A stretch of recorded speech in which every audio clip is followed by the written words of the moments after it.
It all begins in a world full of monsters that live in dark places known as dungeons. These dark labyrinths unleash fierce and dangerous creatures that threaten everyone.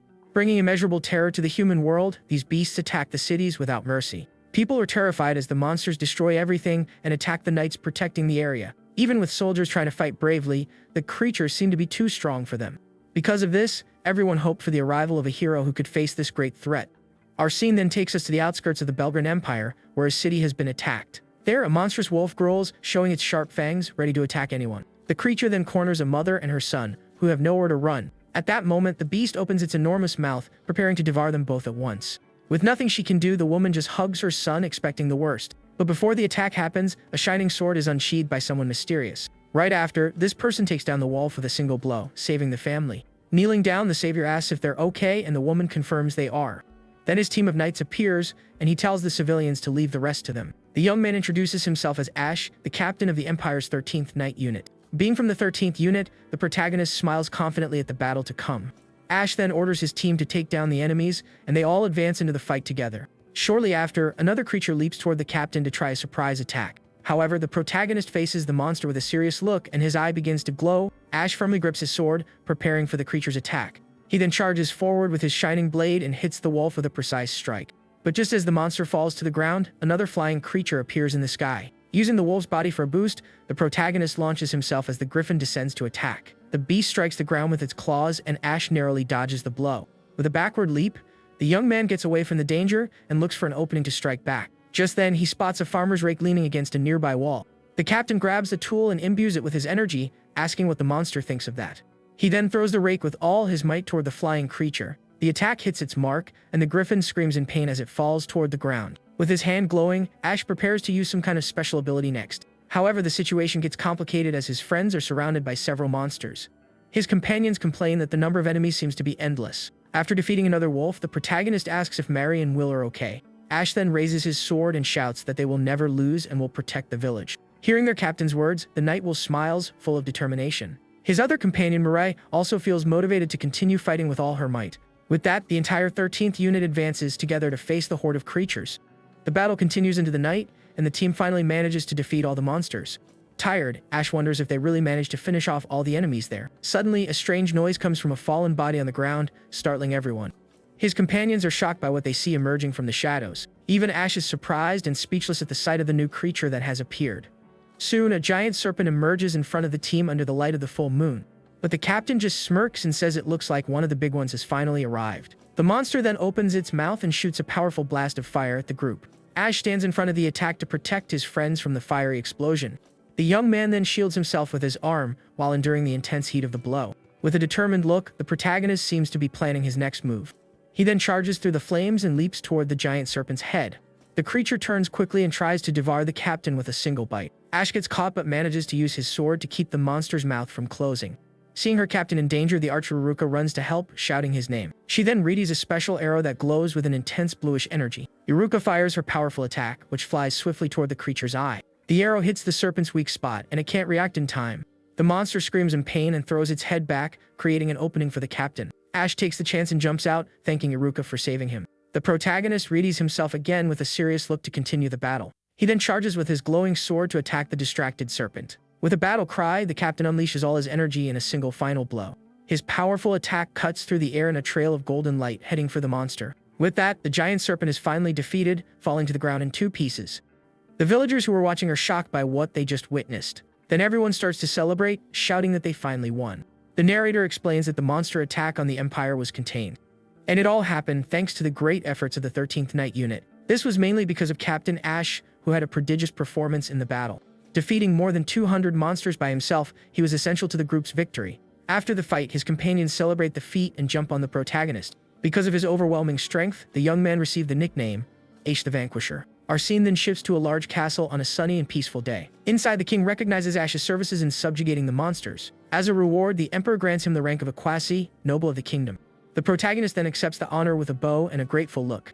In a ballroom, Ash is greeted with applause by all the nobles present. His friends comment that this is a huge and unusual promotion for a knight. They also joke that the young captain is now part of high society. With an awkward smile, the protagonist reveals that he is also getting engaged. This news takes everyone by surprise, and his companions are petrified with shock. Yuruka despairs and yells for Ash to reject the engagement, but he says he can't ask for the impossible. The other party in the arrangement is Miss Laffy, the second daughter of the prestigious noble House Lagan. The protagonist explains that as a newly appointed noble, there's no way he can refuse this arrangement. Even though he's confused by so many things happening at once, he tries to stay calm. Ash then looks at his medal and thinks that, in the end, all of this is good for him. Everything seemed to be going well, and he thought he would finally have a quiet and happy life. With a toast among friends, the young captain really thought things would be this way. But then 3 years pass, and Ash is shocked by what he has just heard from his fiancée. The girl says she will repeat what she said one more time, so he understands the situation clearly. Laffy then stands up and points at the young man, saying that their engagement is off. Not understanding at all, the protagonist is completely stunned by her sudden declaration. To make matters worse, Ash is summoned before a man who appears to be an important superior.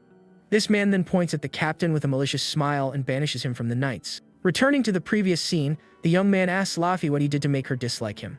He says that all his clothes and preferences were adjusted to please the noblewoman. The protagonist even stopped drinking and smoking just to satisfy her wishes. On top of all that, he also made an effort to give her many expensive and beautiful gifts. But Laffy replies that she was tired of dealing with a barbaric commoner like him. She reveals that she became close to a gentleman from an earl's family who gives her presents. Shocked by her shallowness, Ash wonders if that is the only reason for the breakup. The protagonist says he can't accept this and that he truly loves her, but she scoffs at him. Ash denies the accusation and says that it was actually her father who asked him to marry her. Laffy becomes furious at the comment and accuses the young man of insulting her father as well. She then closes her fan and says she no longer wishes to speak with a commoner like him. The noblewoman points at the former captain and orders her guards to remove him from the premises. Grabbing Ash by the arms, the guards begin to drag him out by force. He shouts for them to let him go and asks Laffy to listen to him, but the girl simply ignores him. Before leaving, the young woman says she never wants to see his face again. The scene then changes to the city streets on a clear and seemingly peaceful day. Walking alone, the protagonist thinks that this whole situation is very strange. For the Lagan family to publicly break an engagement like this makes no sense. Suddenly, someone calls his name, and the young man turns around, surprised to see who it is. It's two knights who order him to go to the barracks on their superior's orders. There, his officer Mike Librob says that Ash is expelled from the Order of Knights. The protagonist is completely shocked and speechless at the unexpected news. He asks why, and Mike replies that the young man is a hindrance to him. The officer says that Ash gets in the way of his promotion and also his love life with Laffy. With that, the former captain finally understands that Mike is his ex-fiancée's new partner. This man is Mike Librob, the protagonist's superior officer and an imperial knight, a privileged brat who only got his position through his family's prestige. The young man then realizes that Mike is jealous of his promotion because he would outrank him. With a smirk, the officer asks what's wrong with the look in the protagonist's eyes. Mike then touches Ash's medal and says he never liked the idea of commoners becoming nobles. He continues his taunt, saying that the subjugation of monsters was nothing special. At this, Ash remembers all the difficult moments he went through with his team. Tired of the taunts, the former captain grabs Mike's collar in a fit of rage. He glares at him furiously and yells at the officer for his despicable attitude. But Mike threatens him, asking if it's a good idea to challenge someone from an earl's family. He continues, saying that if the young man doesn't cooperate, his friends will also be kicked out of the unit. With nothing he can do, the protagonist lets go of the officer, feeling powerless in the situation. Mike then boasts, asking if Ash finally understands the difference in status between them. The officer takes the young man's medal and says he'll teach him what's important for a knight. He throws the decoration on the ground and crushes it with his foot in front of the former captain. With a malicious look, he says that what's important is grace, something a kimono will never have. Mike then orders the young man to pack his things and be gone by the end of the day. Carrying his belongings through the corridors, the other knights comment on his appearance. The protagonist continues on his way, head down, wondering what just happened. Arriving at his destination, a hand knocks on the wooden door before entering the room. The young man then enters and introduces himself, saying he brought the equipment to return to the order. A man with a strange mustache greets him, saying that the disgraced knight from the rumors has arrived. The protagonist asks what he's talking about, and the man says that everyone already knows. He says the rumor is that Ash was dismissed for forcing his fiancée to do strange things. The man continues, saying that the young man forced Laffy to play baby, and she asked Mike for help. At that, the noble officer got angry and fired Ash, which leaves the protagonist stunned. Outside the building, the young man shouts not to joke about something like that. Furious, he punches a brick wall and screams his former officer's name. The former captain is outraged that Mike would spread such a baseless rumor about him. He looks at the building and laments having worked so hard for that for so long. In just an instant, the protagonist ended up losing everything he had achieved. Suddenly, a familiar voice calls him senior, and the young man turns around in surprise. It was Yuruka, who runs to him and asks if it's true that he's leaving the Knights. This is Ulrika Erdevane, the only noble-blooded member of the 13th unit. The young man corrects her, saying he was actually fired, which leaves his friend shocked. She then asks why and says she still wanted to be guided by her captain. With a gentle smile on his face, the protagonist just looks at her and says her name. The narrator explains that she cried a lot when she first joined, but now she's much stronger. But then the girl calls to him again with a somewhat strange look on her face. She gets closer and says that if he wanted to play baby, he should have just asked her. The young man yells that the rumor is false, and Yuruka says then he doesn't have to leave. With a sad look, she asks what will happen to the Janus unit if he leaves. The protagonist is silent for a moment, thinking about what his friend said. The story then goes back 3 years to that same village they saved. There, Murray complains that even though they fought desperately, only the captain was decorated for it. Will explains that the Empire doesn't see the danger of dungeons, and thinks it's just about subjugating monsters. Even so, the protagonist gives a slight smile, thinking of something important for his team. He says that the fact they protected the village and received the gratitude of its residents is the truth. The young man continues, saying they can be proud of that, even if the nobles don't understand. He then suggests giving the unit a unique name, and Yuruka thinks it's a great idea. The captain asks if Will has any good suggestions, and he thinks for a moment. Will suggests Janus, the name of an ancient god with one face in the front and another in the back. Everyone agrees it's perfect since they fight against both humans and monsters, and the name is decided. With a confident smile, Ash declares that from that day on, they are the Janus unit. Back in the present, the protagonist says that even if he leaves, he'll always be part of the Janus unit. The former captain emphasizes that no matter where he is, his heart will always be with the team. Yuruka then looks at him with a worried expression and asks what he will do now. Ash says he's tired of the imperial nobles and will probably go to a foreign country. His friend then grabs him and yells that she's going with him, but he says she can't do that. The young man pats her on the head and asks her to stay and protect the unit. The girl blushes a little at the gesture, but understands the responsibility he has given her. She then asks him to write a letter when he gets settled, and he nods in agreement. He says goodbye to her with a wave as his friend stares at him, demanding a promise. Yuruka then stays behind, watching her former captain leave with a serious look. But suddenly, a mischievous smile appears on her face, and her eyes gleam in a strange way. Ash then officially returns his quasi-noble title and gives up his family name. With that, he thinks that from this moment on, he will go back to being just Ash, like he was before. At the train station, the young man stretches, feeling like a great weight has been lifted from his shoulders. He then picks up a pamphlet about his new destination to look over the information. With a smile and his luggage in hand, the former knight prepares for his new journey. The train then begins to move, and the scene shows us a beautiful landscape of the kingdom. The steam locomotive continues on its way along the tracks, taking Ash to a new life. Inside a luxurious car, the young man sits comfortably to enjoy the trip.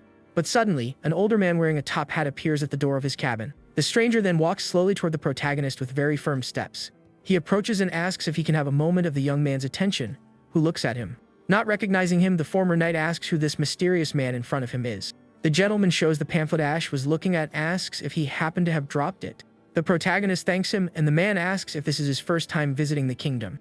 Ash asks how he knew, and the old man explains that he was looking at the landscape in a curious way. The former captain then says that in his empire, only the wealthiest ride on trains like this one. The man laughs and says that in the Rosebell kingdom, this is common transportation, which surprises Ash. The gentleman then explains that the kingdom is a pioneer in the development of magical tools. This happened because the Rosebell kingdom was constantly exposed to the threat of dungeons. Because of this, the only thing that could combat these creatures was the magic of sorcerers. They used their powers to create fire and water and fight against the fierce monsters. In addition, magic was also used to miraculously heal injured bodies. As a byproduct of this magical research, tools were created with materials from monsters. Thanks to these inventions, people's lives changed drastically, and the kingdom prospered. That is why the Rosebell kingdom is now known worldwide as a magical superpower. Ash then understands that the Empire is behind in this because it dismisses the danger of dungeons. Suddenly, a voice announces their arrival in the city, and the old man seems excited by the news. The train finally stops at the station, and the announcement asks passengers not to forget anything. The protagonist and his new friend then get off together, carrying their respective luggage. Outside, the young man calls out to the gentleman to say goodbye and thank him for the company. An elegant carriage with a well-dressed coachman was already waiting for them at the exit. The former knight shakes the old man's hand and thanks him for everything he taught him on the trip. The man then welcomes him to the kingdom and wishes him an enjoyable stay. With an excited smile on his face, the young man replies that he will, with great enthusiasm. Walking through the streets, he finally sees the famous second dungeon city of Rosebell. Ash is amazed to see the armor and magical items displayed in the shop windows. The city streets are full of life with a bustling market and many people. Ash continues his walk through the local market, observing all the activity. But suddenly, a woman runs past him with a panicked expression on her face. The young man then turns a little surprised to understand what is happening. She ends up bumping into the former knight as she continues her desperate escape down the street. Shortly after, a group of suspicious men appears, chasing the girl and telling her to stop. With nowhere to go, the woman ends up cornered in a dead-end alley by the bullies. They approach with malicious smiles and say that now she has no way to escape. Terrified, the young woman backs away and shakes her head, not knowing what to do in that situation. But when one of them tries to grab her, a mysterious hand grabs his shoulder from behind. It was Ash who looks at him with a serious expression and says he's had enough to drink for today. The bully asks who he is, and the protagonist says the girl is distressed by his persistence. Annoyed, the man yells at him to shut up and tries to punch the young man in the face. But the former knight easily dodges the blow and a bluish aura appears around him. He then retaliates with a powerful punch right in the aggressor's stomach, who doesn't react. The man spits and screams in pain from the impact of the blow, which sends him flying back. With that, the bully falls to the ground defeated, and his friends are surprised by the scene. Furious, the other two curse at him and charge together to try and attack the protagonist. Ash then faces both of them at the same time, defeating them with quick and precise strikes. The young man notices they move as if they're used to fighting, which is to be expected. To finish it, the former captain lands a powerful kick on the last bully, and his eyes glow. The bully screams in pain as he is thrown far by the protagonist's blow. Seeing this, the last man remaining is completely terrified by the young man's strength. But Ash gives him no time to react and hits him with a precise punch to the face. With that, all the aggressors end up on the ground, completely defeated by the former knight. After the fight, the protagonist adjusts his clothes and seems quite calm about the situation. However, the first man he fought gets up, his eyes glowing with rage. The bully then draws his sword and says he won't forgive what the young man just did. Ash is a little surprised by this and wonders about him drawing a weapon in the city. The man then charges, shouting that he's going to take him down, and strikes with all his might. But before the attack hits him, a mysterious voice shouts that that's enough. An armored knight appears in the alley and says he can no longer ignore the commotion. The newcomer continues, saying that an amateur couldn't defeat a real knight. To everyone's surprise, he reveals that he knows the young man and calls him Ash, one of the Empire's best. The protagonist smiles upon recognizing his old friend and calls him by his name Bale. The knight introduces himself as Bale Barone and arrests the bullies for causing trouble. A memory then shows the two of them fighting in an exchange match in the past. They faced each other in an intense duel, their swords clashing with great force. The win-loss record between them was exactly 50% for each side. Back in the present, the two shake hands, and the narrator says he is a good rival. To celebrate their reunion, the two friends toast with mugs of beer in a tavern. Bale says he rushed over because of a disturbance but didn't expect to find a friend. While drinking, he asks what Ash is doing in the kingdom, and the young man looks a bit embarrassed. The former knight then begins to tell him everything that happened to him in the Empire. After explaining the situation, the protagonist says that's why he left the knights and came here. The young man says just thinking about it all makes him very angry and frustrated. With a snap of his fingers, Bale suggests that Ash start a new life there in the Rosebell kingdom. The protagonist is confused by the proposal and doesn't understand what his friend means. The knight then points at him and invites him to become a dungeon hunter. Ash is even more confused and repeats his friend's words, not understanding the concept. Bale explains that it's a job where you hunt monsters inside the dangerous dungeons. After that, they collect the magic stones from the creatures' bodies to sell at the association. The knight says he would be happy if a capable former knight like him became a hunter. But suddenly, a soldier runs into the tavern and shouts that there's an emergency. The man reports that a monster outbreak has occurred in the dungeon, and everyone is shocked. The soldier continues, saying it's a creature stampede and the situation is very serious. He explains that they've already sent a request for help, but don't know how many they can gather in time. Bale then turns to his friend and calls his name with a serious look on his face. He extends his hand and asks if the young man will fight alongside them to protect the city. A stampede is a phenomenon where monsters become fierce and invade cities. Creatures that come out of the dungeon destroy everything in their path and threaten everyone. The monsters relentlessly attack everything they see, and the people are in constant danger. Ash then understands that they need to eliminate the creatures before there are any casualties. Without hesitation, the former knight agrees to help and says he will fight with his friend. He shakes Bale's hand and says he'll do his best not to get in his way during the battle. The two then head to the Hunters Association to join the others. The place is in chaos, with several hunters arguing and preparing for the fight. The soldier who called them announces Bale's arrival, but the others complain about the delay. A hunter argues with a girl, asking if there's been any contact with the Night Order. Ash comments on the confusion, and his friend says it shows the gravity of the situation. Bale then approaches the receptionist and asks her to explain the mission details. The girl reports an abnormal outbreak of 300 blue monkeys on the 10th underground floor. With a worried look, the knight concludes that a stampede is definitely going to happen. The receptionist asks who the young man next to him is, and Bale introduces him as his friend. She's a bit suspicious, as the young man doesn't seem to be a knight or a hunter. Two other hunters approach and ask if the newcomer has any battle experience. Bale assures them that his friend's skills are excellent and they don't need to worry. After clarifying everything, the knight tells them to hurry up and go to the dungeon. The group then arrives at the entrance of the city's second dungeon, a dark and dangerous place. Bale offers to lend his friend a weapon and armor, and he accepts the help. Ash chooses a light breastplate and says he prefers a longsword, but Bale suggests something else. Bale then reveals that the weapon is a magic sword, an item Ash has never heard of. The knight explains that it's a technology exclusive to the kingdom that combines magic and weapons. To activate it, he hands his friend a magic stone to place in the hole on the guard. The young man then takes the stone and inserts it into the sword, a bit curious about the result. The stone fits perfectly, and a bluish light begins to emanate from the weapon's blade. A shining aura envelops the sword, and the former knight is surprised by what he sees. Bale says the weapon's power greatly increases its cutting edge, making it stronger. Ash is amazed and says a weapon like this will completely change the way of fighting. With preparations complete, the group gathers to enter the dungeon and face the monsters. The narrator explains that the dungeon has several floors, and the monsters change on each one. The deeper they go, the fiercer and more dangerous the creatures become. Bale says they've set up a barricade on the stairs to the 3rd floor to intercept them. Arriving there, the protagonist is surprised to see the place looks like an artificial building. The knight says dungeons are full of mysteries, and they should focus on the mission. He points to a barricade on the stairs to the 4th floor, where they will form a unit. But suddenly, the barricade starts being attacked by something with tremendous force. Bale shouts that the monsters have already arrived, and a hunter despairs at the situation. The knight then calls his friend to the fight, and the two advance into battle together. In an instant, the barricade is completely destroyed by an energy blast. Shortly after, a pack of giant blue monkeys emerges from the hole ready to attack. Bale warns that the monkey's weak spot is their head, and Ash confirms, ready for the fight. Right after, one of the creatures charges with a fierce roar toward the protagonist. But the former knight gives a slight smile and notices they aren't that fast. With a quick and precise strike, he uses his magic sword to cut the monster in half. The other hunters are shocked to see the young man defeated the creature in a single blow. He then wonders what this sword is, as it seems to cut like a knife through butter. While fighting, Bale laughs and asks his friend if he liked the powerful magic sword. Ash then realizes that with this weapon, he might not even need to aim for the weak spot on the head. To test his theory, he attacks another monkey with a horizontal slash across its body. The blow works perfectly, and the creature is defeated, being thrown against the wall. Even on the ground, the monster still twitches a bit before it stops moving. But suddenly, another creature attacks him by surprise, trying to grab him from the ground. The former knight reacts in time and manages to cut the monster with his shining sword.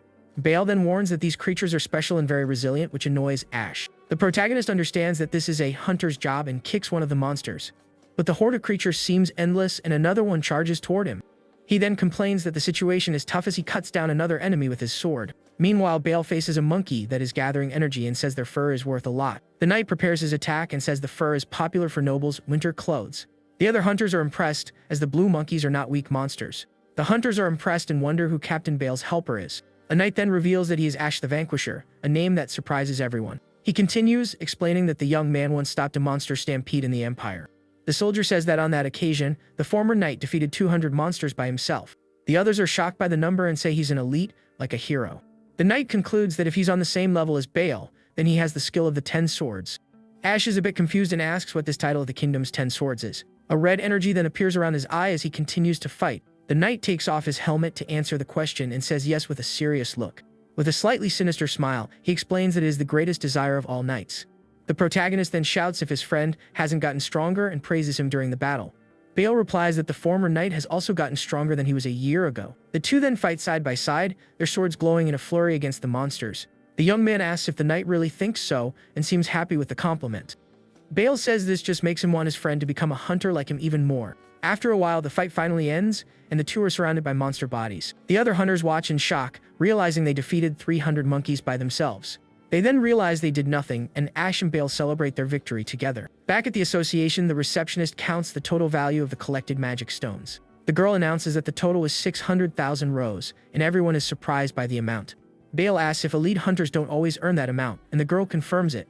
With a smile and a wink, the knight then recruits his friend again for the cause. He asks if Ash doesn't want to become a dungeon hunter, and the young man looks thoughtful. The receptionist gets excited and asks him to accept the proposal with her hands clasped together. The former knight gives an awkward smile and says he supposes so, accepting the offer. With a handshake, he confirms he will become a hunter, and everyone celebrates. The association staff applauds the decision of the new team member enthusiastically. To celebrate, Bale suggests a welcome party, and everyone agrees with the idea. The scene then shows the city's clock tower at night with the full moon in the sky. Several days later, at the Imperial Knights Barracks, a letter arrives for someone. A female soldier calls for Yuruka and says a postcard has arrived for her in her name.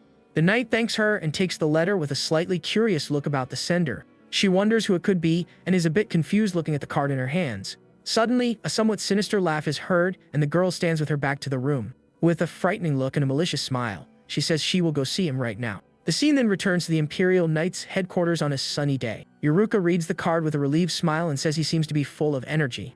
But then her face changes, and she reads the sender's address with a strange look. Her former teammates greet her, but she seems a bit startled. Mari and Will enter the room, and Yuruka is surprised to see them there after so long. Yuruka then asks if their training is over, and Mirai confirms it is, without much enthusiasm. The red-haired girl throws herself on the sofa and says it's not the same without Ash around. At this, the blonde reveals that she heard the former captain became a hunter in the Rosebell Kingdom. She explains that a letter from him arrived at her house, saying he now hunts magical monsters. Mari grabs a glass of water and wonders if this new hunter job pays well. Will also grabs a glass and says that from the letter, their friend doesn't seem to have financial problems. The knight continues, saying it sounds like a much better work environment than their old one. He comments that being a hunter might suit Ash better, and the girl agrees with the idea. Suddenly, Yuruka announces with a strange smile that she is leaving the knights for good. Marae is shocked and asks if she's going after the former captain, and the blonde confirms she is. Then Will also reveals he's leaving to take over his family's merchant business. The red-haired young woman complains that the place will get boring but soon seems to have an idea. She stands up excitedly and says she's also going to become a hunter because it sounds fun. At this, a dark and jealous aura surrounds Yuruka, who doesn't like the news. Mary asks which city in the kingdom the protagonist is in, and the blonde continues with her cold stare. With a malicious smile on her face, Yuruka reveals he's in the first dungeon city. The red-haired girl invites her to go together, but she immediately refuses the offer. The blonde explains that she first needs to talk to her family before she can leave for there. With that, the three join together and declare that the 13th unit is officially disbanded. The scene then takes us to the Hunters Association, a place with a very rustic appearance. Inside, the receptionist greets him with a good morning, and he recognizes her from the other day. She asks if he came to process his registration, and the young man confirms he did. The girl gets excited and says his performance the other day was incredible and that she's happy. She then introduces herself as May, and the protagonist replies a bit awkwardly that the pleasure is his. With that, the receptionist hands him some forms to fill out there at the counter. After a while, the former knight finishes filling out the papers and hands them in with a smile. May takes the documents and, with a wink, tells him to wait a moment for the registration. A few minutes later, she returns and hands his new hunter's license in a small box. The young woman explains that he must show it when entering and leaving the dungeon, and he asks why. She says that if someone doesn't return, they send a search party, which reassures him. Next, May explains that all monster materials must be turned over to the association. With that, she says that taking furs to make a winter coat is strictly forbidden. The other rule is that hunters cannot renounce their citizenship, so as not to leak information. The young man asks about traveling, and the receptionist says it's safer to avoid it for now. She then finishes the explanation and welcomes him to the Hunters Association. Ash thanks her and, with a confident smile, says he will do his best in his new job. The scene then changes and shows us the entrance to the city's second dungeon on a sunny day. The protagonist walks alone down the street toward his first job as a hunter. A guard at the entrance then asks if he wishes to enter the dungeon now. With that, the former knight confirms and shows his new license for the man to check. The guard confirms the license and lets him pass, so the young man thanks him and moves on. But suddenly, another hunter bumps into his back on purpose, making him turn around. On impact, the protagonist's license falls onto the stone ground of the entrance. The man then picks up the card and apologizes in a rather sarcastic way. His group approaches and points out the beginner's mark on the former knight's license. Then the bully says that if he doesn't want to get taken out, he'd better stick to the lower floors. The group of hunters leaves laughing, and Ash wonders what's wrong with those guys. Ignoring the taunt, he puts on his gloves, excited to start his new life as a hunter. With his sword on his back, the protagonist walks toward the dungeon entrance, very confident. Arriving on the first floor, he thinks he can explore the place calmly this time. Suddenly, the young man hears a noise and realizes there's a monster nearby, watching him. But he sees two boys celebrating because they got a magic stone from a slime. The former knight approaches and asks what such young hunters are doing there. One of the boys replies they are slime fishing, which leaves the protagonist very confused. The boy then explains that if you throw vegetables into the lake, the monsters come out to eat. And just like that, a slime approaches the carrot that serves as bait for the two boys. With this, they manage to lure the creature out of the water and bring it onto dry land. The other boy then uses a sword to pierce the monster's core and defeat it. At that, a small magic stone appears, and the former knight understands the concept of fishing. They say that slimes are docile, so they're perfect for earning a little extra money. The protagonist comments that the monsters here don't seem like a big deal, and the boys confirm it. The boy then suggests he go to the 10th floor if he's confident, and the young man agrees. But then the boy holds out his hand, and the protagonist is a bit confused by his gesture. With that, the boy asks for an information fee, leaving the former knight shocked by his attitude. The boy thanks him for the business while counting the money, and Ash waves awkwardly. With this, the protagonist realizes he also got fished by the clever boys. Composing himself, the young hunter decides it's time to go to the next floor of the dungeon. He gets excited and can't wait to see what monsters await him on the floors below.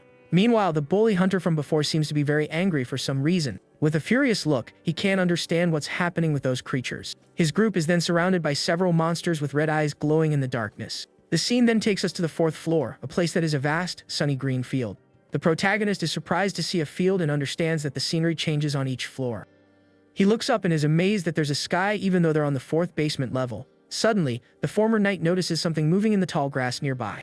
Then a cute rabbit with a horn appears in front of him, and he finds the creature adorable. But suddenly, the creature turns and kicks his sword with surprising speed and force.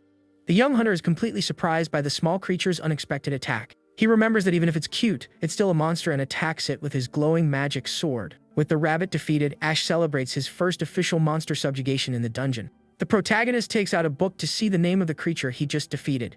In the book, he discovers it's a horned rabbit, and the name is exactly like its appearance. He then realizes the materials to turn in are the horn and the monster's magic stone. The young hunter then collects the items and puts them inside a small leather pouch. Ash holds the bag and thinks that this pouch is truly a mysterious item to use. But upon seeing the purchase price, he realizes that this monster's materials are very cheap. With this, he concludes that it's not worth fighting them, and he should head to the lower floors. Suddenly, a horde of horned rabbits appears in front of him with very threatening looks. Terrified, the protagonist starts running desperately to escape from the pile of rabbits.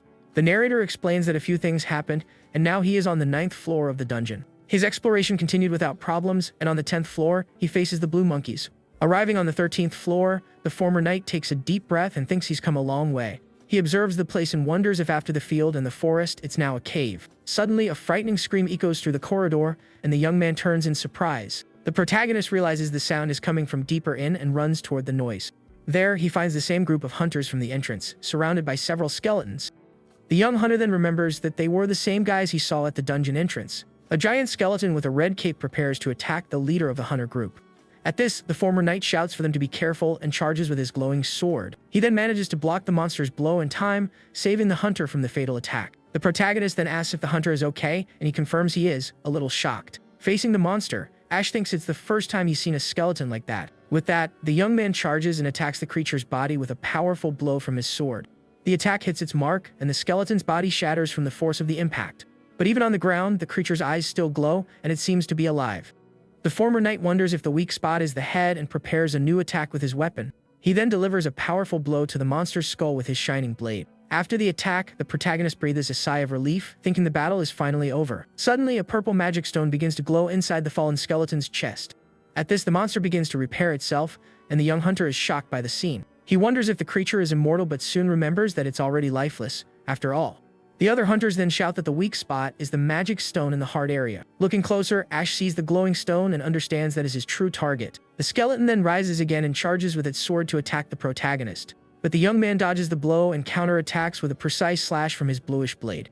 Then he readies himself and charges quickly attempt a direct attack on the monster's chest. With a precise punch, he strikes the skeleton's ribcage to grab the magic stone. His eyes glow, and he yanks out the stone with his hand, asking what the monster thinks of that. At this, the magic stone shatters in his hand, and the protagonist is satisfied with the result. Without its power source, the skeleton finally falls to the ground, completely defeated. The protagonist understands the monster's weak spot as he faces the remaining skeletons. He thinks that now that he knows how to defeat them, the battle will no longer be a big problem. With a confident smile on his face, the young hunter readies his sword for the next attack. He charges with his shining blade and hits another monster with a quick and precise blow. With another precise move, he destroys one more skeleton before the creature can react. With his eyes glowing, he unleashes an ability and defeats several enemies at once. After the fight, the protagonist breathes a sigh of relief amidst the finally defeated monsters. The group of hunters he saved then approaches and thanks him very much for all the help. The group leader recognizes him as the rookie from the entrance and is surprised by his strength. He then apologizes for mocking him, and Ash asks what happened to the group. The hunter explains that since the dungeon was quiet, they went deeper than usual. A flashback then shows the group walking through the cave corridors without a care. But suddenly, a skeleton attacked them by surprise, coming out of the shadows without warning. One of the group members shielded him from the blow but was severely injured in his place. They tried to fight but stood no chance against the horde of monsters that surrounded them. The girl in the group says they couldn't do anything and tends to her injured friend. The group leader shouts his friend's name, and Ash approaches to see the wound. The young man realizes the wound is serious and that the hunter's life is currently in danger. Suddenly, a giant shadow appears in the dark corridor, frightening everyone there. Shortly after, a new horde of skeletons appears, ready to attack the cornered group. The protagonist complains that more monsters have appeared while the girl helps him with their injured friend. With a worried look, the young hunter realizes the number of enemies is very large. The other hunters are also terrified and understand the situation is very complicated. Then the girl in the group yells for the former knight to watch out for the incoming attack. Ash turns, surprised by the warning, and prepares for the rapidly approaching danger. Shortly after, the horde of skeletons charges with their swords ready to attack the young man. The young hunter manages to destroy the body of one of the monsters with his shining sword, but to his surprise, the creatures begin to regenerate on their own right after. Annoyed, he realizes he needs to aim for the magic stone to defeat them once and for all. Ash then yells for the group to take the injured man and run while he holds off the enemies. With that, the former knight jumps and attacks another skeleton with a powerful aerial strike. He then kicks the monster's body away after hitting its chest with his sword. But the young man complains that he can't aim for the stones because there are too many enemies together. The protagonist realizes they are completely surrounded and the situation is very bad. Not knowing what to do, he wonders what the best way out of this predicament would be. Suddenly, the former knight seems to have an idea, and his eyes widen with a memory. A memory then shows him buying a longsword and a breastplate in a shop. The protagonist says his equipment is now perfect and the vendor gives him a freebie. The man explains that it's a smoke bomb that repels monsters and could be useful. The young man then takes the item and wonders if it really works as the man said. Back in the present, Ash desperately searches his pockets for the smoke bomb. With a relieved smile, the former knight finally finds the item that could save them. He then says he has no choice but to try and throws the bomb with all his strength. The bomb flies quickly toward the horde of skeletons and explodes with a blue flash. The item hits one of the monsters right in the face and white smoke begins to spread. The smoke covers the entire area, and the group waits anxiously to see the result of the attack. The former knight wonders if it will work, because if not, they are completely done for. With his hands clasped, he pleads for the item to work and save them from this situation. The smoke begins to clear, and the skeletons seem to have stopped moving for some reason. Seeing that it worked, the group celebrates and says the item is incredible for stopping the monsters. But Ash shouts that there's no time to celebrate and tells them to run while they can. With that, the protagonist carries the injured hunter, and they all run to escape the danger. After a while, the young man says the monsters probably won't follow them this far. The injured hunter laments that his arm might be lost, and Ash approaches to help. The protagonist then starts bandaging the man's arm to try to stop the bleeding. He takes out a potion and says he's going to pour it into the hunter's mouth to help him heal. With that, Ash forces the man's mouth open and pours the green liquid in to save him. The potion works and the bleeding slows down, so Ash tells him to take him to the surface. The scene then takes us to the city, where the clock tower glows under the sunset light. With that, the group leaves the dungeon carrying their injured friend, and the protagonist shouts for a doctor. Soon after, some medics arrive and take the hunter on a stretcher to the hospital. Tired, Ash sits on a couch and thinks his job is done, and the rest is up to the doctor. The group leader then apologizes and offers a reward, but the young man refuses on the spot. The former knight says it's natural to help each other, and tells them not to worry about it. An hour later, a doctor comes out of the room, and the group anxiously asks how their friend is.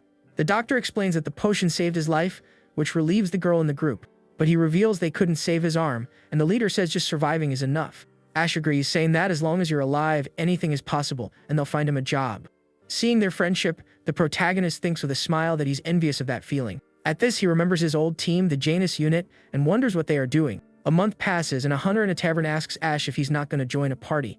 Two muscular men invite him to their party, but the young man says he prefers to be alone. The hunter says he heard he was also invited by the elite party, Golden Knight. Ash comments that the party leader is skilled, but his gestures are very annoying. Suddenly, another man says that a named monster is roaming the 14th floor. The protagonist is curious and asks what that is, and the man explains it's a rare creature. He says that Dullahan, the headless horseman, has appeared and caused a big commotion there. The hunter says named monsters are strong, and Ash agrees it would be too much for him alone. Suddenly, a mysterious woman's feet appear in the tavern, drawing everyone's attention. The men in the place are enchanted by the beauty of the young woman, who just arrived at the bar. All the customers stare at the beautiful blonde woman walking elegantly through the hall. Ash's friend insists again for him to join his party, but the young man refuses once more. Suddenly, a hand covers his eyes and a female voice asks who is there. The former knight recognizes the voice and is completely shocked when he turns to see who it is. In a white dress and with a smile on her face, Yuruka appears before him by surprise. With a loving look, the girl says she came to see him and calls him senior, as always. The scene then changes, and the two are shown sitting at a table outside at night. The protagonist asks what she's doing there, and the girl doesn't understand his question. With a smile, she says she came for him, which leaves the young hunter very surprised. He then asks about the knights, and Yuruka reveals she quit without a second thought. Ash asks how her family let her go, and she answers with a somewhat strange look. The young woman reveals she cut ties with her family, and the protagonist spits out his coffee in shock. She explains that when she said she was going to Rosebell, her father challenged her to a fight. Yuruka says she fought her father and completely defeated him to gain her freedom. The girl reveals she decided to become a hunter to be by his side forever. With the sudden declaration, the former knight becomes completely flustered and doesn't know what to say. With a wink, she says being a hunter and a fiancé at the same time is perfectly fine. Awkwardly, the protagonist tries to ask something, but Yuruka encourages him to continue with a smile. He thinks he would fall for her, but his mind is a little confused with his feelings. At this, he remembers his ex-fiancée and the fear he has of being betrayed again. Then, with a forced smile on his face, the young man says it was nothing and changes the subject. Yuruka then looks at him with a worried expression and calls his name with a serious look. Soon after, she holds his hand gently and says he is a pitiful person. The girl becomes furious and says it's the fault of that ugly woman who hurt his heart. With that, she stands up and promises that she will never leave him alone, no matter what. Yuruka then says she will bet her life on it, leaving the protagonist shocked by her declaration. Next, she gets closer and says she's glad the other one didn't take him away for good. She then hugs him and says she will wait as long as it takes for him to sort himself out. The young man spits out his drink and wonders if she really was always this type of girl. Awkwardly, he suggests they go back to the inn, and she agrees with a smile. As they walk, the former knight asks if she managed to find lodging for them. The protagonist then points in one direction and says he's going that way. With that, the two walk together toward a large inn on the city's main street. The young hunter is confused to see the girl is following him to the same place. To his surprise, they both end up stopping in front of the same room door at the inn. The girl then pushes him into the room and quickly closes the door behind them. At this, the protagonist panics while Yuruka seems very happy with the situation. The protagonist wonders why she is there, and Yuruka explains she asked at the guild. She then locks the door and says this shows how serious she is about the matter. The girl jumps into his arms and says that from now on, they'll be together forever. With that, she gets closer and whispers in his ear, calling him senior once again. The former knight becomes completely flustered and speechless at his friend's bold move. The scene then changes to outside the inn, indicating that the night has finally passed. The next morning, the young man is sitting on the bed while Yuruka is still sleeping peacefully. He prides himself on his patience, and the girl wakes up, saying good morning with a smile. She then holds his hand and says he held up well during the night, but that was just the beginning. With a confident look, the young woman says she won't rush things and knows how to wait. Even so, she teases him, saying that one day she'll make him lay his hands on her one way or another. Yuruka then pulls him and tells him to get ready because she needs to get her hunter's license. Tired, the protagonist laments that if this continues, he'll end up with insomnia. The two then go to the guild so the girl can register as a new hunter. Arriving there, the young man says good morning to the receptionist, May, who greets him back. Suddenly, the blonde appears next to him and says good morning to the receptionist, who gets startled. Yuruka says she came to get her license, and Mai glares at her and starts to growl. The receptionist asks them to wait a moment, and the former knight smiles victoriously. The protagonist then asks if something is wrong, and Yuruka hugs him with a strange look. She explains she sensed that May liked him, so she decided to give her a little warning. Angrily, May slaps the license on the counter, and Yuruka thanks her in a very cynical way. The receptionist then glares at her with a furious look and says she won't lose, no matter what. With a victorious smile, the former knight replies that she can do whatever she wants. The two glare at each other with sparks flying from their eyes, and the protagonist despairs over the fight. To calm the situation, Ash says they need to go to the dungeon, and the blonde agrees immediately. At the dungeon entrance, the young man says that with Yuruka's skill, they can go deeper.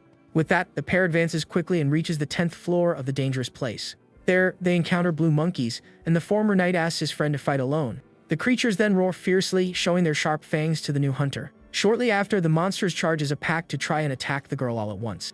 But Yuruka remains calm and readies her bow with a serious look for the fight to come. She then fires a powerful energy arrow that flies toward her enemies. The protagonist watches the fight from a distance, and is a little surprised by his friend's skill. The young woman then quickly grabs 3 more arrows from her quiver to continue the attack. With a determined look, she prepares her bow to fire all 3 arrows at once. The powerful attack advances like a blast of light and hits the blue monkeys dead on. Ash is impressed and says her precision and skill have improved a lot, but the situation gets complicated as more creatures jump from the trees to join the fight. The former knight then shouts for her to switch to close quarters combat, and the young woman agrees. With that, the new hunter puts away her bow and draws a dagger to fight them up close. With her eyes glowing red, the girl charges and cuts off the monster's head. The creature then screams in pain from the precise blow it receives from its opponent.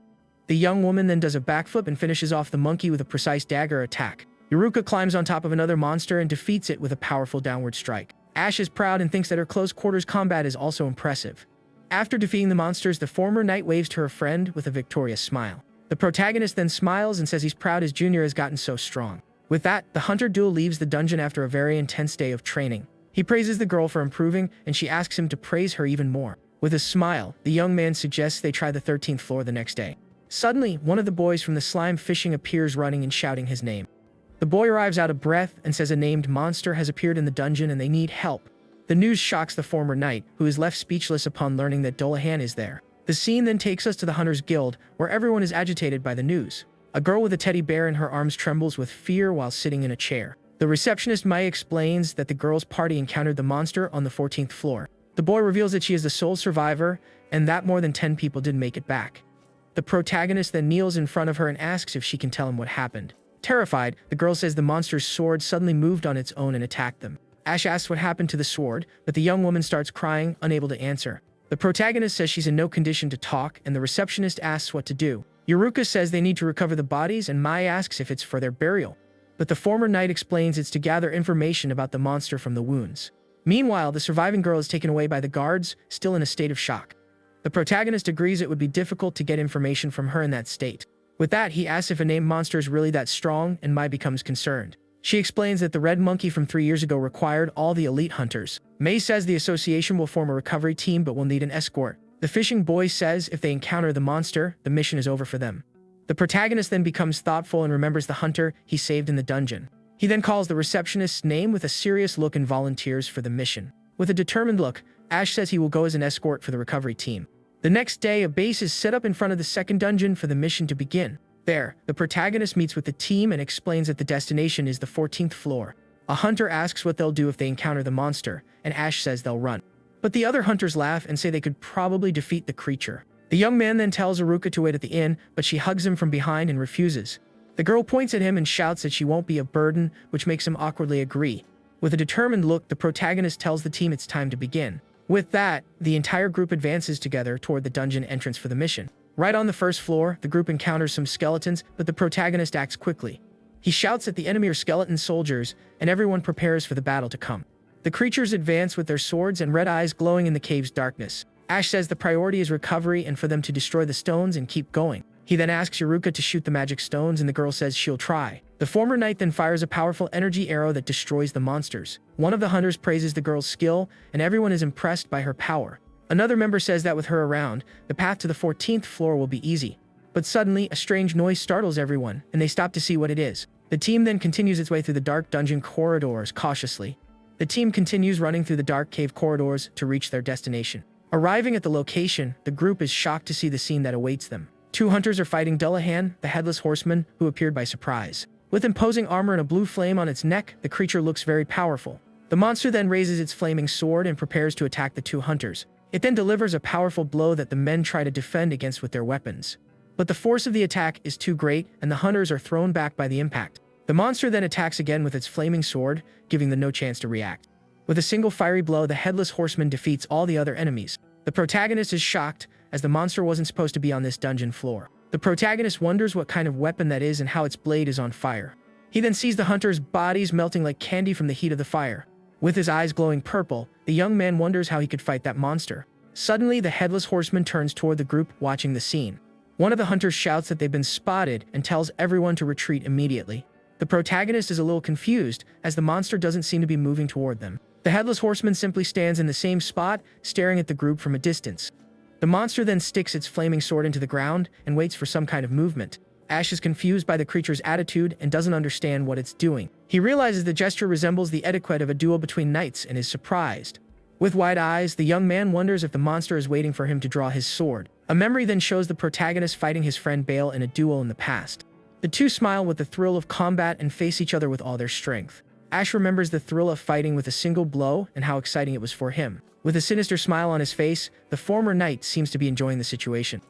With that, he draws his dagger and says he missed that feeling from his life as a knight. Yuruka shouts his name worriedly and tries to stop him from doing something so crazy. The girl says that everyone's safety comes first, but the young man doesn't seem to hear. The protagonist then apologizes with an awkward smile and runs to face the monster. With that, Ash and Yuruka run into the cave to face the powerful Dullahan.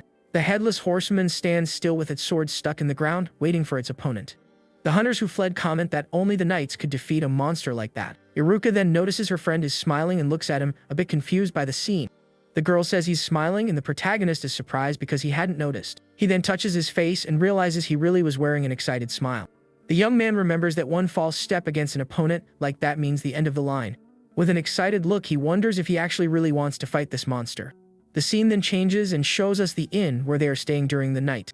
Yuruka takes a relaxing bath to prepare for what's to come the next day. Meanwhile, Ash is sitting on his bed, thinking about how he's going to face that creature.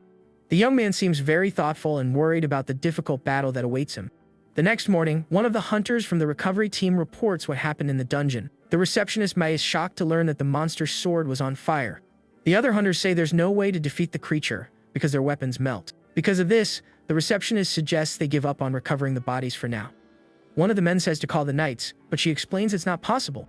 The young woman then asks if there's nothing they can do with just the hunters. At this, the receptionist calls the protagonist's name with a rather serious look. With a light glowing around her, she asks the former knight to accept the subjugation mission. Ash then looks a bit awkward and speechless at the receptionist's sudden request. Yuruka then holds his arm with a worried look about her friend's decision. She looks at him and seems not to agree with the idea of him accepting such a dangerous mission. The protagonist then asks for some time to think, and the receptionist agrees with a smile. With a gentle look on her face, May says of course he can have some time to decide. Back at the inn, the young woman gets out of the bath, drying her blonde hair with a towel. The former knight then calls her name and prepares to talk about the mission. He says he has something to talk about, and the girl sits on the bed to listen attentively. Yuruka asks what it is, and the protagonist seems a bit hesitant to talk about it. But with courage, the young man reveals that he wants to fight the Headless Horseman from the dungeon. He explains it's not a mission or an obligation, but his own will to fight. Ash then turns to the girl and starts to say something, but she interrupts him immediately. The young woman squeezes his face and scolds him for thinking she wouldn't go with him on the mission. She says that's exactly what she's talking about and asks why he's always like this with her. Yuruka squeezes his face even harder and says she's hurt that he would think she wouldn't go. The former knight remembers a conversation they had in the past when they were with the Empire. Back then, he said he might not come back, but she replied that she would follow him anyway. With a confident smile, the girl says that no matter what happens, she will always be there. The protagonist is speechless, and the young woman continues her speech with great determination. She scolds him again and says he won't lose to a fake knight like that one. With a loving look, she says she won't leave him alone and looks at him very closely. The girl says she wants to discuss what they'll do after they win and rests his head on her lap. The young man then suggests they eat at a fancy restaurant with the mission's reward. Yuruka says food is good, but she has another idea in mind for the celebration. With a somewhat mischievous smile, the girl says she wants a reward when it's all over. The protagonist asks what kind of reward it would be, and the young woman confirms with a confident look. With that, he agrees, and the girl celebrates excitedly for getting his word. The next day, the two go to a weapon shop to prepare for the great battle. The young man says a thick shield would be too heavy and would hinder his movements in the fight. He explains that the only way is to confuse it with speed and use hit and run tactics. The former knight then remembers that both the armor and the sword melt in the flames. The shopkeeper says if they melt, they just have to accept they're disposable and use others.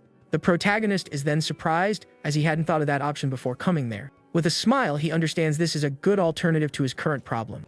The two then head to the 13th floor of the dungeon with their backpacks on. Arriving there, the young man spots the Headless Horseman standing amidst several skeletons.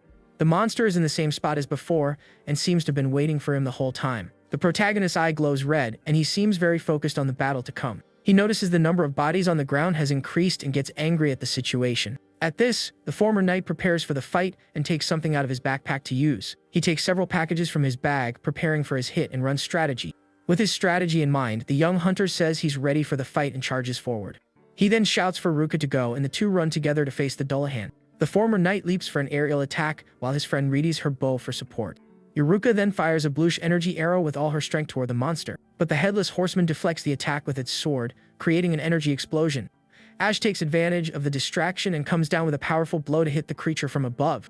The monster then notices the aerial attack and prepares to defend against the incoming blow. With a loud noise, the two swords clash and a large explosion of light occurs. The protagonist is surprised as he realizes the enemy isn't using its flames in the fight. The Headless Horseman uses its strength and manages to push the young hunter to the ground.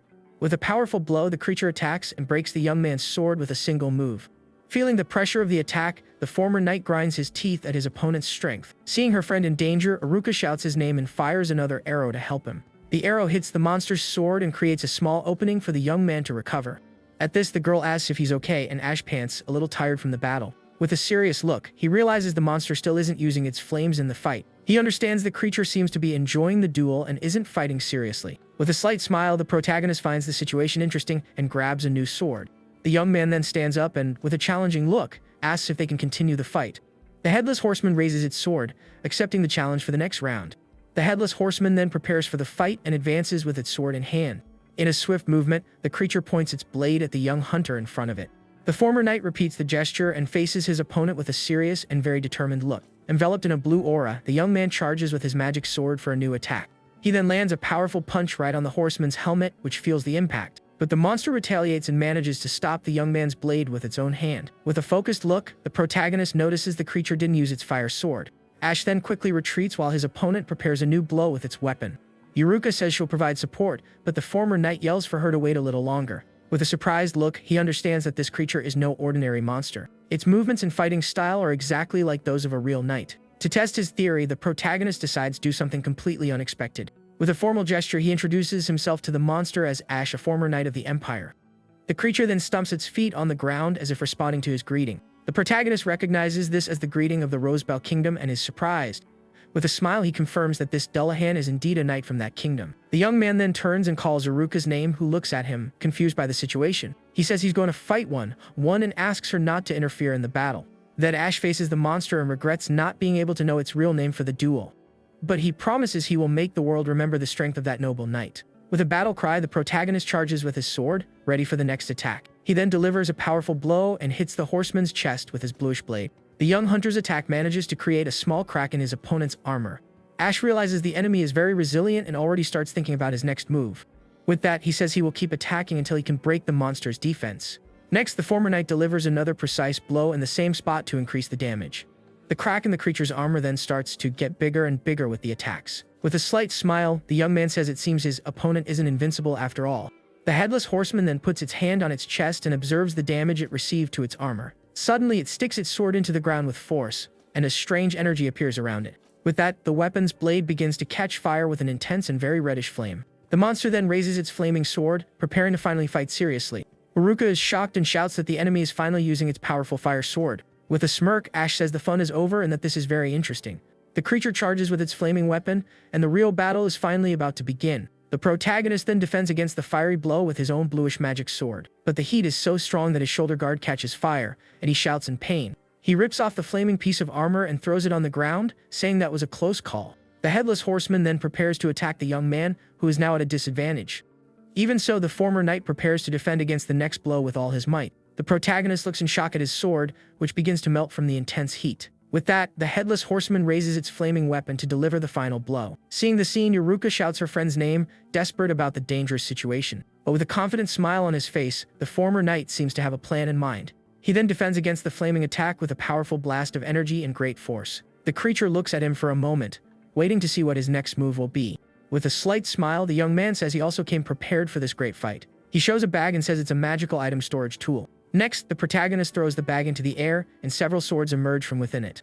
The weapons fall and stick into the ground, and he asks if the monster will burn them all, or if he will manage to break his opponent's magic stone before that happens.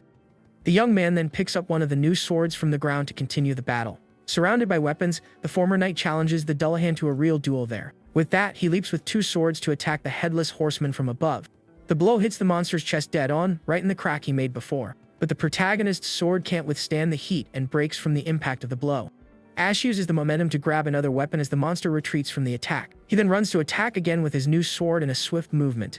The headless horseman retaliates with a horizontal slash from its flaming blade. With that, the attack hits the young man dead on with a fiery explosion that sends him flying. His new sword also can't take it and breaks in the middle from the intense heat of the fire. With that, the young hunter uses the impact to slide back and grab another weapon. He then readies himself for the fight again and picks up another sword that was on the ground. The protagonist shouts that now there are only 4 swords left and prepares for the attack. In a swift movement, he throws the weapon like a spear toward the monster, but the headless horseman easily deflects the attack with its flaming blade. The former knight then throws more swords and shouts that now there are only 3 left for him. The creature then prepares itself and unleashes an even more powerful wave of fire than the last. With that, the monster charges with a devastating blow that covers the entire area in flames. Ash is completely surprised by the power of the attack and can't react in time. The fiery explosion then hits him head on, raising a curtain of smoke and dust. Yuruka watches it all desperately and shouts her friend's name, worried about him. But to everyone's surprise, the protagonist emerges from the flames without a scratch. The young hunter stands firm and faces his opponent with a serious and determined look. With his eyes glowing, he knows this is his last chance to win the battle. He then throws his last 2 swords into the air to prepare his final attack. With a red glove on his hand, the young man grabs his last weapon for the decisive blow. The headless horseman charges quickly to try and end the fight once and for all. The creature then spins and delivers a circular fire attack with all its might. But Ash leaps over the flames for a final aerial attack against his opponent. With his eyes glowing red, the protagonist shouts that he will settle this now. He then attacks with all his might, and the 2 swords clash with a tremendous impact. With the powerful blow, the magic stone in the monster's chest finally begins to crack. The former knight then lands safely as his opponent retreats from the damage of the attack. The Dullahan puts its hand on its chest, feeling the damage it received from its opponent in the fight. But Ash realizes he didn't destroy the stone and now only has 1 sword left to fight with. The monster then rises again, but the flame on its sword has almost disappeared. Next, the creature holds its sword by the blade and offers the hilt to the young man. The protagonist is completely confused, not understanding what the monster is doing. He then asks if the weapon is for him, still not believing the enemy's action. The creature extends its arm even further, confirming it wants him to take the weapon. The young man then accepts the offer and holds the sword's hilt along with the headless horseman. The monster stands still, showing the weak spot on its chest for the protagonist to attack.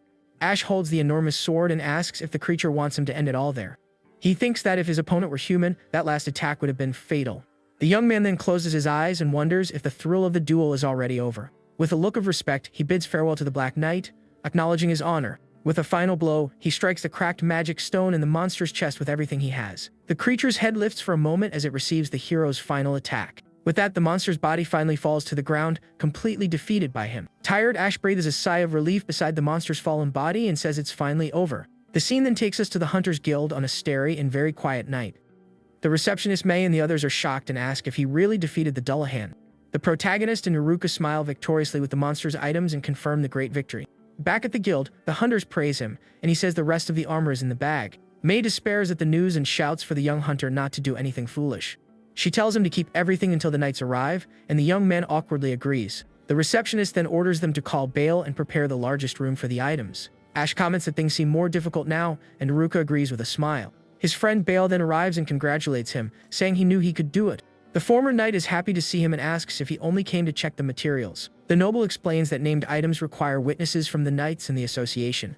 The young man complains that it sounds like a hassle, and his friend asks to see the monster's items. With that, the complete Dullahan armor is assembled in a large hall for inspection. Bale's companion then analyzes every detail of the armor with a small magnifying glass. He confirms that it is the Black Knight's armor, and the noble listens attentively. Bale takes the sword and says the armor is valuable, but the weapon is a very rare item. Suddenly, the sword catches fire in his hands, and he reveals it's a magic sword.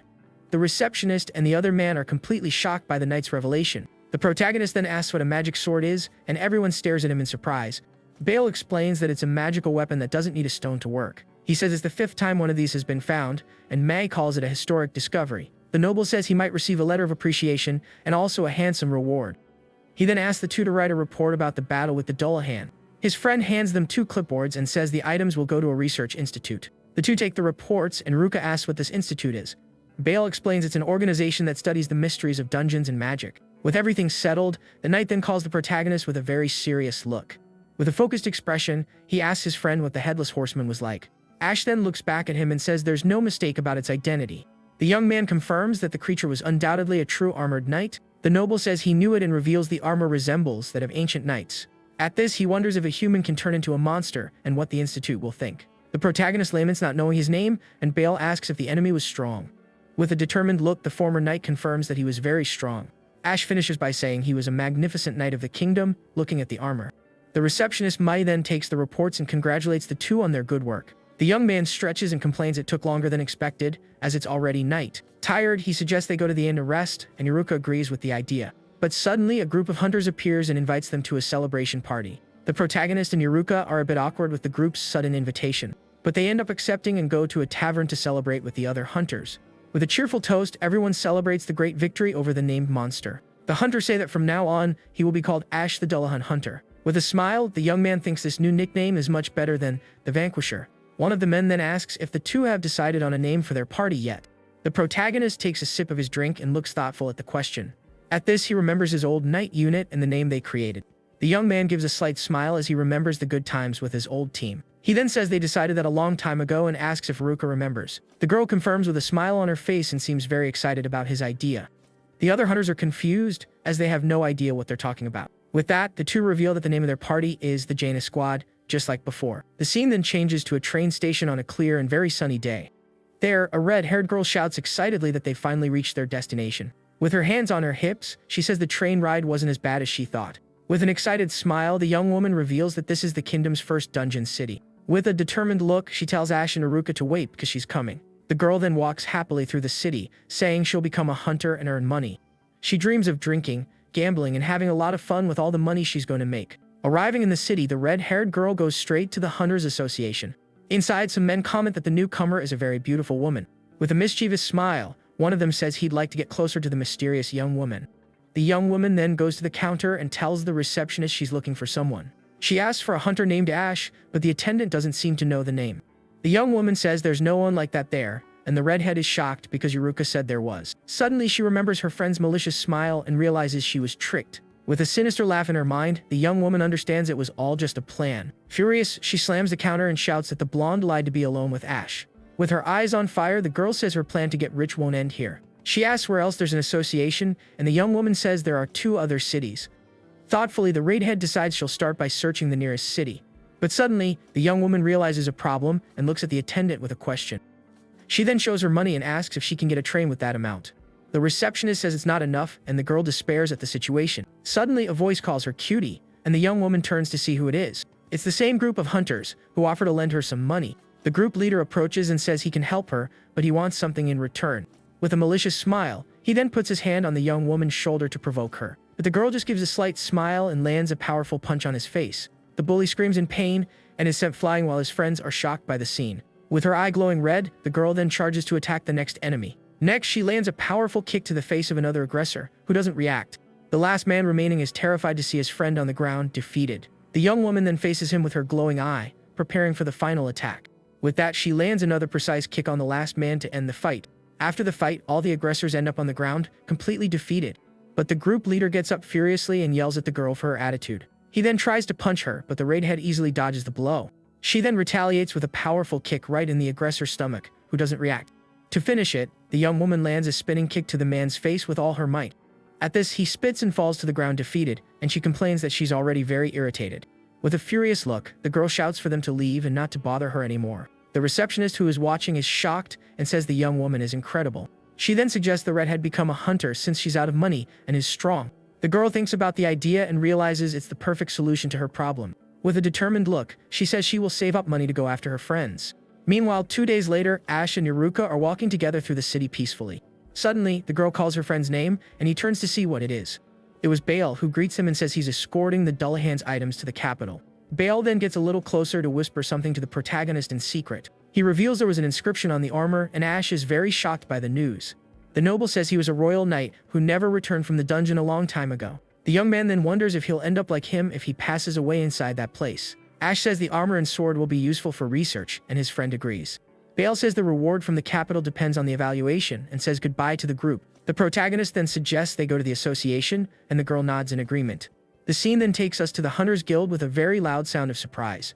The receptionist Mai reveals their reward is 5 million, and the 2 are shocked. They do the math and realize it's 2.5 million each, which is a lot.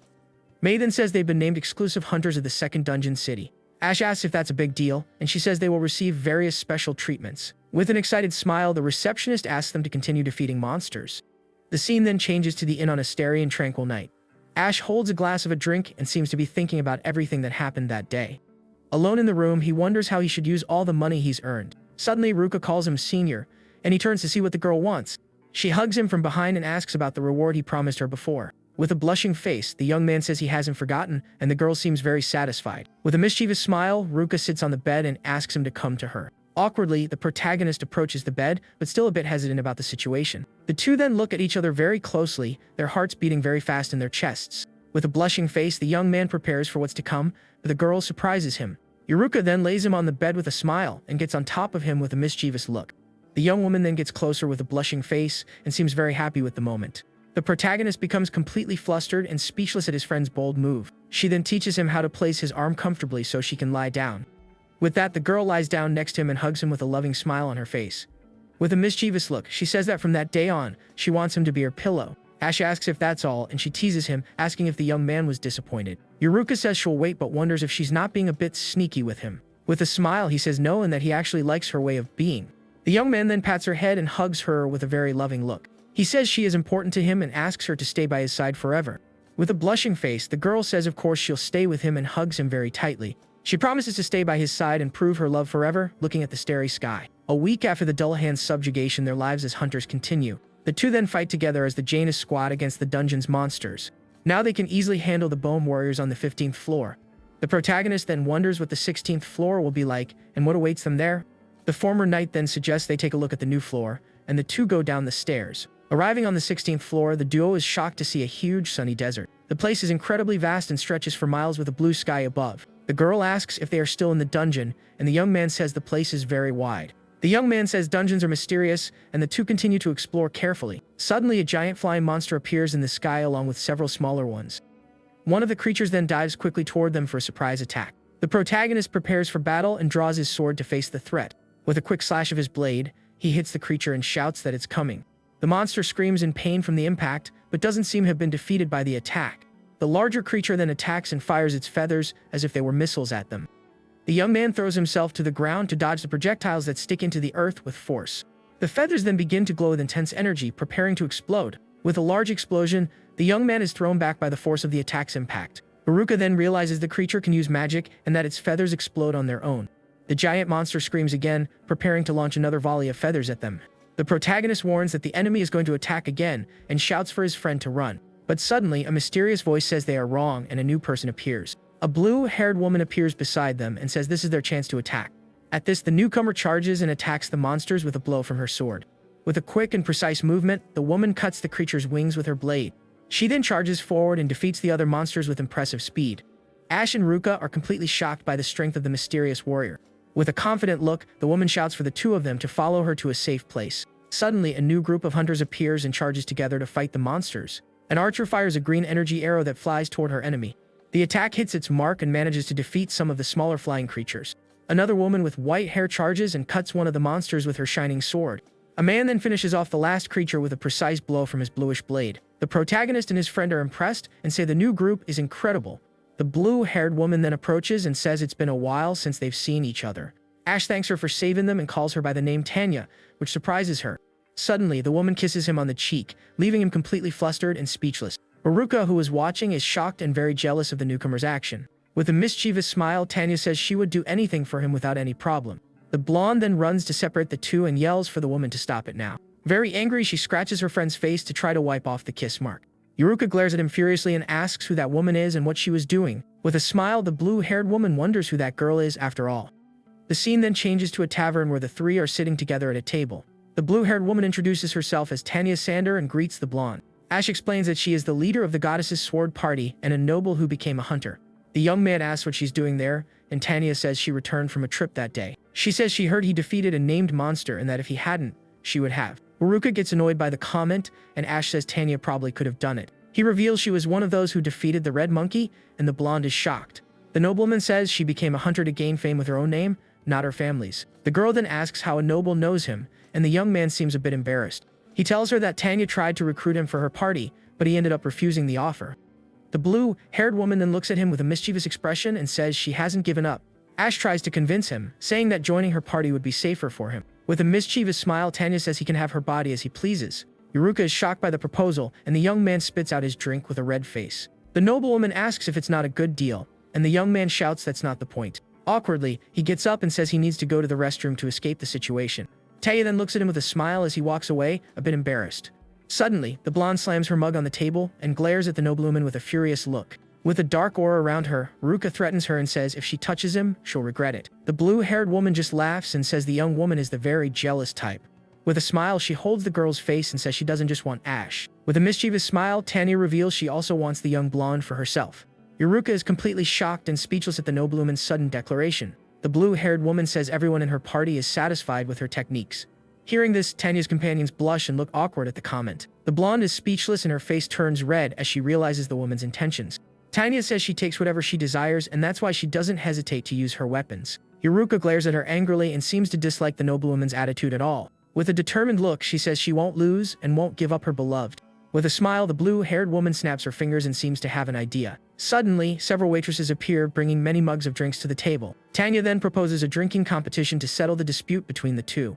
The protagonist returns from the restroom and is shocked to see his friend asking for another mug. Yuruka drinks nonstop and seems determined to win the contest at any cost. Tanya doesn't fall behind either and drinks at the same speed to keep up with her rival. The two then glare at each other furiously as they continue to drink without stopping for a moment. The young man tells his friend to stop, but she yells at him and tells him to shut up.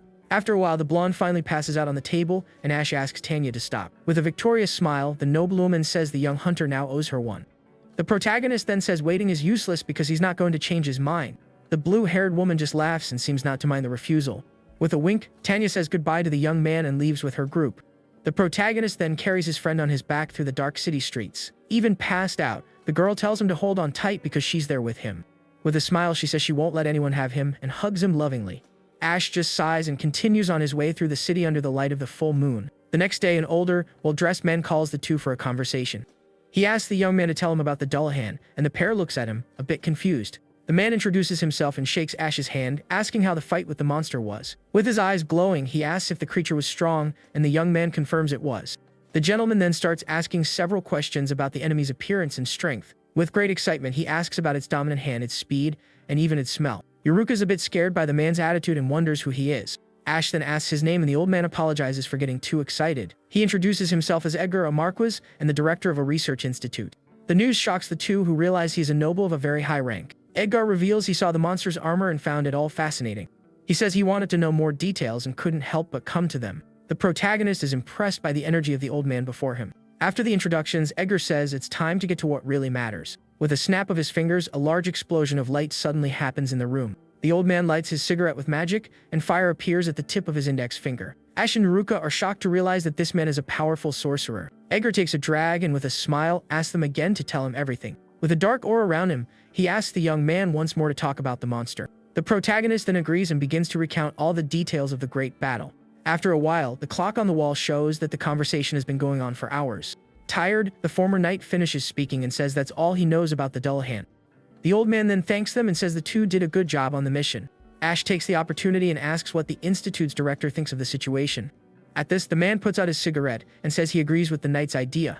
The young man then asks if a person can really transform into a monster. Edgar reveals that before coming there, he went to take a look at the 14th floor. He searched the area where the Dullahan was seen with a lantern in his hand.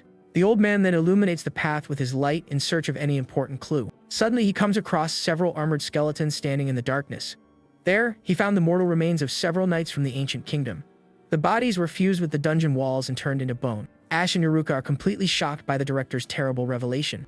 The protagonist asks if those were the Dullahan's companions, and he confirms it. With a serious look, the old man then asks if they know about magical essence.